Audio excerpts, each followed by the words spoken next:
Kayaknya duduk Kak. Ada duduk Kak. Duduk. Nanti kelihatan supaya biar nanti kelihatan. Duduk. Duduk dulu Kak. Kali saya ketemu Pak Dede itu dengan Duduk Kak. Saya belum jadi. Duduk Kak. Ada ya. Duduk Kak. Ah, duduk Kak.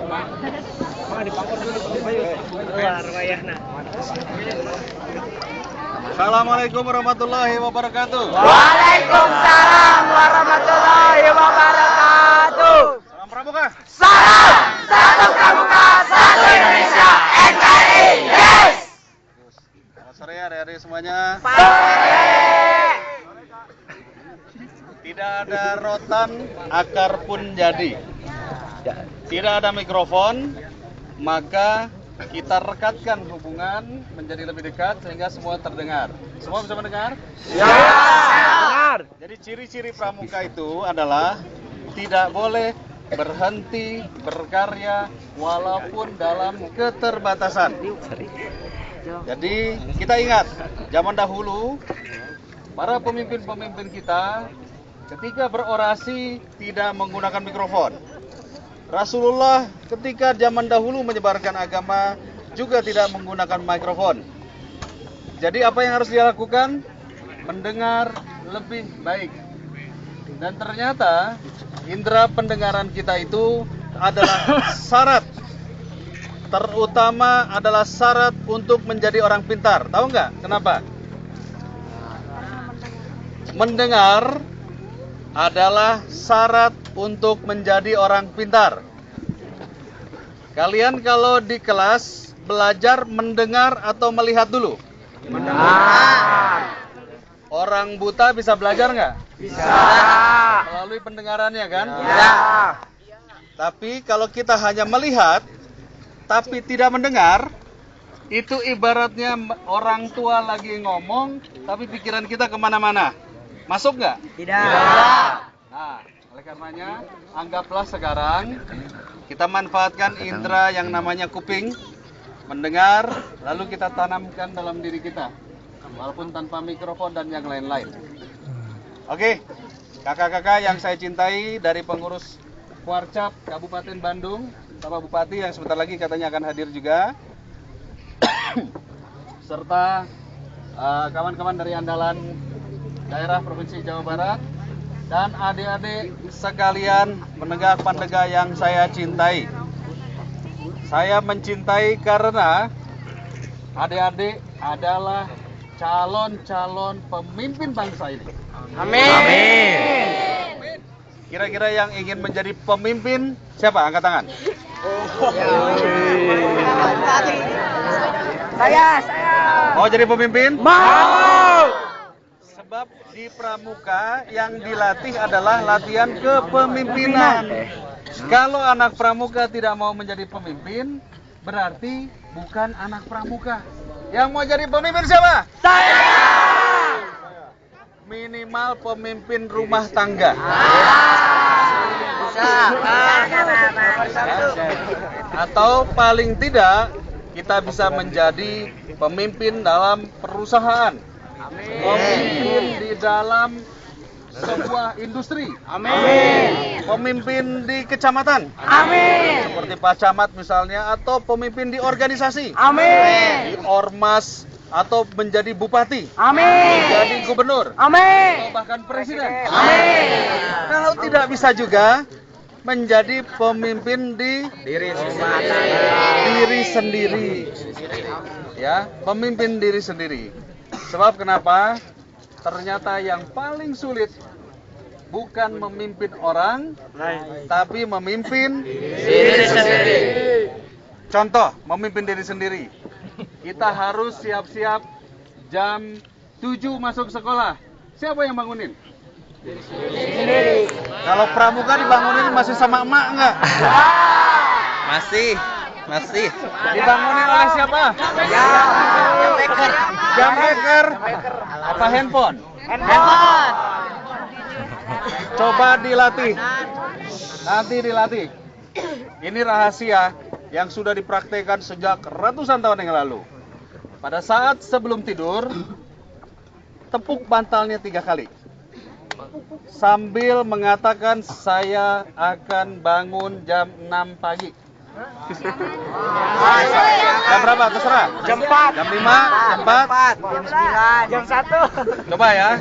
Kalian coba di rumah. Misalnya jam setengah 5 bangun, saya akan bangun, tepuk bantai 3 kali. Tidak usah pakai handphone, tidak usah pakai alarm, tidak minta dibangunin. Coba. Apakah kalian akan bangun atau tidak? Tidak. Ada yang pernah mencoba nggak? Nanti coba. Ya, nanti coba. Sebab biasanya adik-adik pernah nggak coba?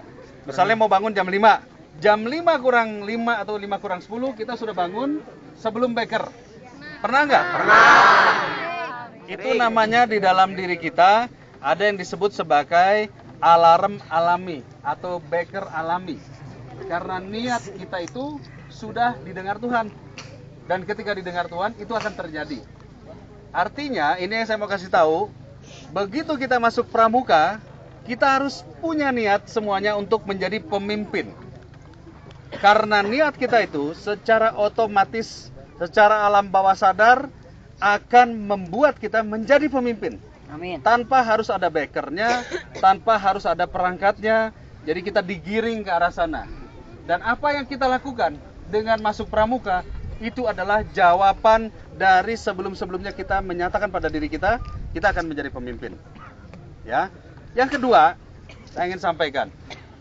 Baru saja kakak tadi bertemu atau acara pameran Hari Keluarga Nasional bersama BKKBN bersama Ibu RI 2. Lalu Kepala BKKBN menyampaikan bahwa Indonesia saat ini penduduknya ada 243 juta. Di dalam 20 tahun lagi Indonesia akan berpenduduk 480 juta. Jawa Barat penduduknya 43 juta. Di dalam kurun waktu 20 tahun akan menjadi 80 juta. Artinya 5 tahun dari sekarang Jawa Barat akan berpenduduk 50 juta. Kabupaten Bandung adalah kabupaten yang paling padat sedunia.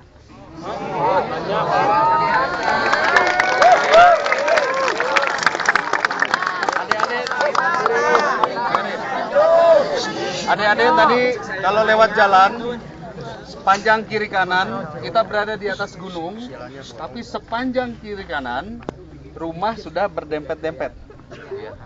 Artinya sudah sangat padat. Dengan menjadi 50 juta dalam kurun waktu 5 tahun lagi, apa pertanyaan pertama? Apa coba? Kenapa bisa? Apa bisa terjadi? Lahan hijau kemana? Yang pertama, pasti akan ada permasalahan dengan makanan. Oh ya. Karena dengan banyaknya penduduk, orang bikin rumah, maka lahan sawah akan mulai berkurang. Akhirnya beras yang kita makan akan lama-lama makin sedikit. Akhirnya kita harus import dari luar. Nah, pertanyaan saya, caranya kalau pramuka bagaimana? Apa coba? Berwirausaha. Tahu nggak?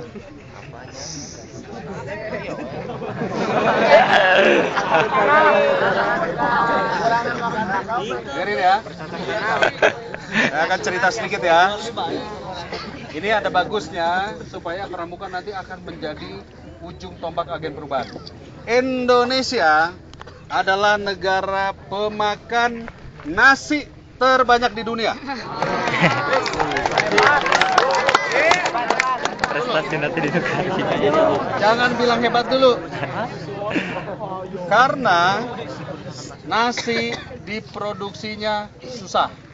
Membutuhkan jutaan hektar lahan yang ada di daerah hanya untuk kita makan satu kali. Jadi satu kali kita makan nasi, kurang lebih kira-kira satu kali makan tuh 1/4 liter. Satu kali makan, itu menghabiskan panen kurang lebih sebanyak 200.000 hektar. Jadi orang Jawa Barat makan satu kali, ya satu kali itu menghabiskan kira-kira sekitar 200.000 hektar panen sawah. Jadi dalam satu hari itu kira-kira menghabiskan 500 sampai 600.000 hektar panen sawah. Jadi ada caranya. Ternyata bangsa lain tanpa makan nasi pun tetap bisa tumbuh tinggi dan menjadi besar. Ada makanan lain selain nasi. Singkong, ubi, Jago. jagung, Sagu.